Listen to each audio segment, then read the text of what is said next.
as President Obama heads to the Middle East this week, including his first visit to Israel since becoming commander-in-chief. The White House is downplaying expectations, saying the president hopes only to help leaders come together to bring peace and democracy to the region. The president arrives Wednesday in Jerusalem, where he will try to improve his relationship with Prime Minister Benjamin Netanyahu, on the heels of a newly installed Israeli government. Netanyahu was elected in January but didn't reach a deal until Friday with rival parties to create a coalition government that adds centrist Shiite and pro-settler Jewish home parties but excludes the ultra-Orthodox Jewish parties for the first time in a decade. President Obama looks forward to working closely with the Prime Minister and the new government to address the many challenges we face and advance our shared interest in peace and security, White House Press Secretary Jay Carney said Saturday. Among the country's biggest issues are ongoing efforts between Israeli and Palestinian leaders to reach the peace agreement and Israel's effort to stop neighboring Iran for acquiring the nuclear weapon. The White House's apparent strategy is to lower expectations to create breathing room for frank peace talks between both sides that hopefully will include discussions about what it will take to get back to the negotiating table. Josh Earnest, the White House Deputy Press Secretary, said Friday the administration is willing to continue to play a facilitating role.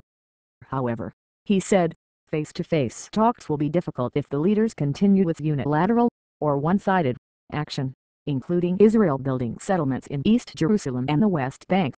Ben Rhodes, Obama's Deputy National Security Advisor, said last week the president feels he has already been clear about the Iran situation. He prefers to resolve the issue peacefully but has established a so-called red line not allowing Iran to obtain nuclear weapons. Netanyahu has questioned Obama's commitment to containing Iran's nuclear ambitions, including military action. And he infamously lectured Obama in front of the media during a 2011 meeting at the White House, then later made no secret of his fondness for Republican challenger Mitt Romney in last year's presidential campaign. The West says Iran's program is aimed at developing weapons technology. Iran says its program is for peaceful energy purposes.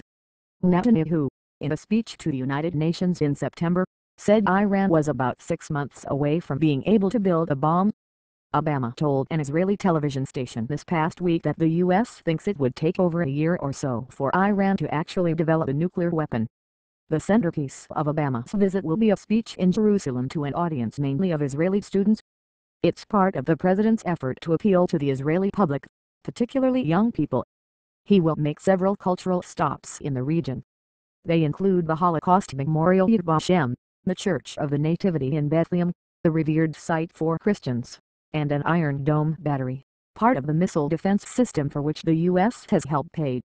Traveling to the West Bank, Obama will meet with Palestinian Authority President Mahmoud Abbas and Prime Minister Salam Fayyad in Ramallah. Obama and Fayyad will visit the Palestinian Youth Center, another attempt to reach the region's young people. Obama will make a 24-hour stop in Jordan, an important U.S. ally, where the president's focus will be on the violence in neighboring Syria.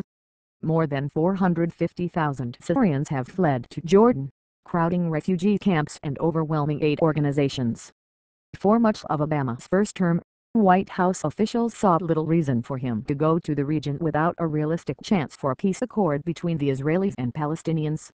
But with the president's one attempt at a U.S. broker deal thwarted in his first term and the two sides even more at odds, the White House has shifted thinking. Beyond Mideast peace, Netanyahu and Obama have similar regional goals, including ending the violence in Syria and containing the political tumult in Egypt, which has a decades-old peace treaty with Israel. Obama's visit to Israel may quiet critics in the U.S. who interpreted his failure to travel there in his first term as a sign that he was less supportive of the Jewish state than his predecessors. Republican lawmakers levied that criticism frequently during last year's presidential campaign, despite the fact that Republican President George W. Bush did not visit Israel until his final year in office. In Obama's talks with Jordan's King Abdullah, he also will try to shore up the country's fledgling attempts to liberalize its government and stave off an Arab Spring-style movement similar to the ones that have taken down leaders elsewhere in the region. The president's final stop will be at Petra, Jordan's fabled ancient city,